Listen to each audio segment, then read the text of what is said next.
ముఖ్యమంత్రి గారి జూబ్లీహిల్స్ ఇల్లు వేదిక ఎవరు నడిపిస్తున్నారో రాష్ట్ర ప్రజలందరికీ మీడియా మిత్రులకు మీకు కూడా తెలుసు.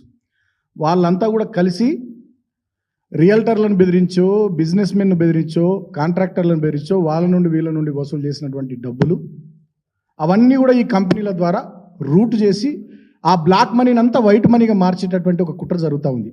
ఒకవైపు అధికార దర్పాన్ని, పదవులు లేకున్నా, హోదాలు లేకున్నా అధికారిక కార్యక్రమాల్లో పాల్గొంటూ రాష్ట్రమంతా తిరుగుతూ, రాష్ట్ర రాజధానిలో తిరుగుతూ అధికార దర్పాన్ని ప్రదర్శిస్తూ ఒకవైపు విచ్చలవిడిగా వాళ్ళని బెదిరించి వీళ్ళని బెదిరించి వసూలు చేస్తున్నటువంటి డబ్బులు ఈ కంపెనీల ద్వారా రూట్ చేసి దాన్నంతా బ్లాక్ మనీని అంతా వైట్ మనీగా మార్చేటటువంటి ఒక కుట్ర, ఒక ప్రయత్నం ఇక్కడ జరుగుతూ ఉంది. సో కాబట్టి నేను కాంగ్రెస్ హైకమాండ్ను కోరుతా ఉన్నా, కాంగ్రెస్ పార్టీలోని సీనియర్లను కూడా కోరుతా ఉన్నా, తెలంగాణ మేధావులను, తెలంగాణ ప్రజల్ని, తెలంగాణలోని పార్టీలను అందరినీ కూడా, మీడియా మిత్రుల్ని, బుద్ధిజీవులందరినీ కూడా ఆలోచించమని కోరుతా ఉన్నా.